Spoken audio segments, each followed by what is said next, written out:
réseaux sociaux donnent le droit de parler à des légions d'imbéciles qui, jusque-là, ne parlaient qu'au bar après un verre de vin, sans causer de dommages à la collectivité. On les faisait taire aussitôt, alors que désormais ils ont le même droit à la parole qu'un prix Nobel. C'est l'invasion des imbéciles.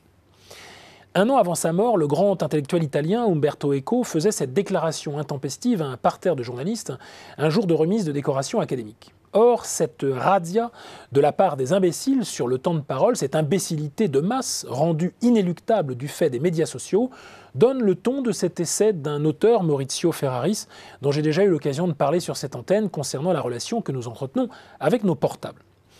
Celui-ci s'attaque cette fois à un problème non pas de contenant, mais de contenu, à savoir l'imbécilisme, ce fardeau de la civilisation, c'est-à-dire cette forme d'inintelligence qui donnerait à l'homme sa principale caractéristique. Étymologiquement, imbécile veut dire privé de bâton, c'est-à-dire privé d'aide, privé d'outils, l'homme en son état natif, originel.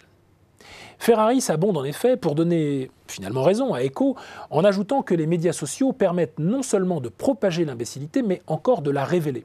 Pour cela, il prend l'exemple d'Yves Le Terme, un homme politique belge se trompant d'hymne national, chantant la Marseillaise plutôt que la Brabançonne, ainsi que révélé sur YouTube, mais sans que cela ne change en aucune manière le résultat de l'élection, puisque le candidat devint un an plus tard Premier ministre en Belgique. L'imbécilité, explique alors Ferraris, c'est le propre de la modernité parce que, avec les potentialités offertes par le monde moderne, le stupide se révèle mieux qu'à toute époque plus recueillie et plus silencieuse. Notez que notre auteur, qui est philosophe de son état, ne ménage pas les membres de sa profession qui en prennent eux aussi pour leur grade, tel Wittgenstein qui sélectionnait ses étudiants à l'entrée de son séminaire à Cambridge selon des manières de videur de boîte de nuit, toi oui, toi non, ou lorsqu'il rappelle que Kant, le grand Kant, essayait d'effacer de sa mémoire un majordome qu'il appréciait, mais dont il avait dû se séparer craignant qu'il soit déloyal, à l'aide d'un mot noté par lui-même sur sa table de travail, oublié lampe, du nom de ce monsieur. Les plus grands esprits n'échapperaient donc pas à la dialectique de l'imbécilisme. Ni Napoléon, ni même Socrate, lui qui pensait que l'ignorance était à l'origine du mal. Or, si nous répétons les mêmes erreurs, ce n'est pas par ignorance ou par faiblesse de la volonté, c'est tout simplement parce que nous sommes en premier lieu des imbéciles. Dans le monde des entreprises, cela signifie ceci: quoi que nous fassions, nous ferons des erreurs. Et nous les ferons machinalement, sans y réfléchir, par habitude, parfois en les répétant même à l'infini. Mais d'où peut alors venir notre potentielle, éventuelle rédemption ?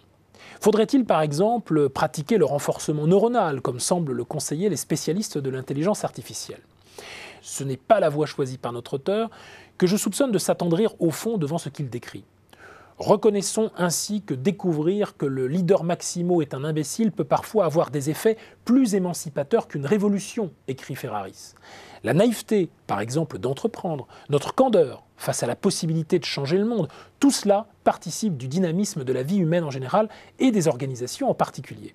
Il y a même, jusque dans nos faiblesses reconnues comme telles, de notre simplicité d'esprit, comme celle décrite par Dostoïevski dans L'Idiot, une noblesse qui parfois dépasse les petits calculs des plus malins d'entre nous. Car enfin, nous sommes tous des demi-sots, et il est moins inquiétant d'en prendre conscience que de feindre de l'ignorer.